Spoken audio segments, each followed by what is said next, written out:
probably the most obvious head coaching hire was DeMeco Ryans going to the Texans. Everyone kind of had that one, you know, not written in Sharpie, but at least written in pen. I mean, it was pretty much set in stone that he was going to go to Houston.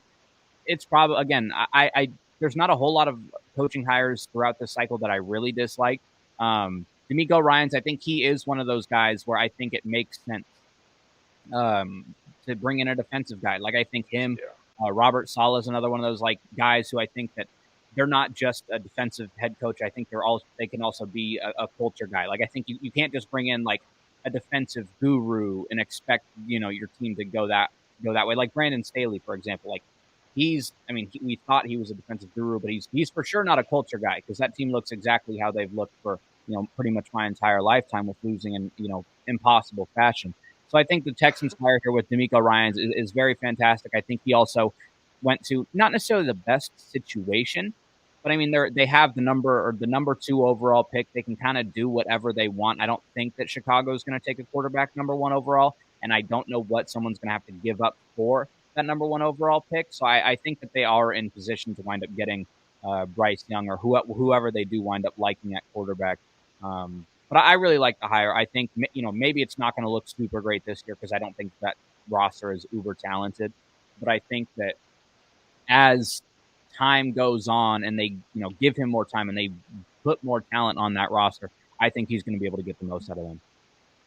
Yeah, I think I might have been a year too early. And I tweeted this out when when news of the hire became official. But I said that don't be surprised if Houston is in the running for the AFC South next year. And then that says more about the state of the AFC South than it does about how strong the roster will be. Come the offseason. Obviously, a lot of things have to happen like you talked about. They have the number two overall pick. They also have another top, what is it, 12 pick, because they have the Yeah. first round pick courtesy of Cleveland. And so you have a lot to work with. You have a lot of cap space, and we've seen major turnarounds happen in just one offseason. If a team is willing to not push all the chips, to the middle per se, but if they're willing to cash in on a lot of those chips that they have and spending some of that money, you bring in a franchise quarterback now. Okay, why not, give him some support now, in free agency and in the draft, getting some weapons and whatnot. I think Houston, like you said, and I know we kind of just talked down on defensive-minded head coaches, but I think he brought it up perfectly. I mean, he's a guy that's also going to be a culture setter, a tone setter. I think he has that feistiness. I think that cachet is already there. I mean, he's a former player. He wasn't just a scrub.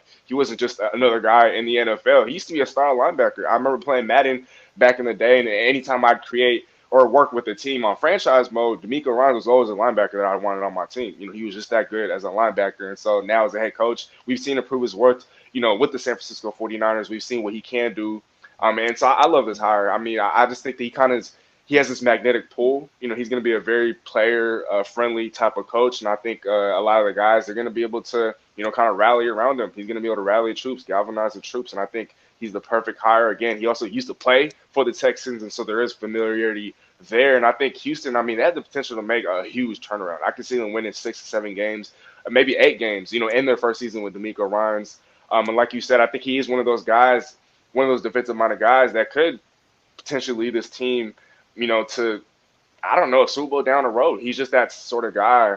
There's just something about him, and I think he can eventually. And I know this is a lot to expect, but he can be like a Pete Carroll. He can be like a Tom Coughlin. He can be like a Robert Saleh. I see all the world potential in him, and I absolutely love this hire for the Texans. I think they hired the best head coaching candidate out there, and I think it'll pay off as soon as next season.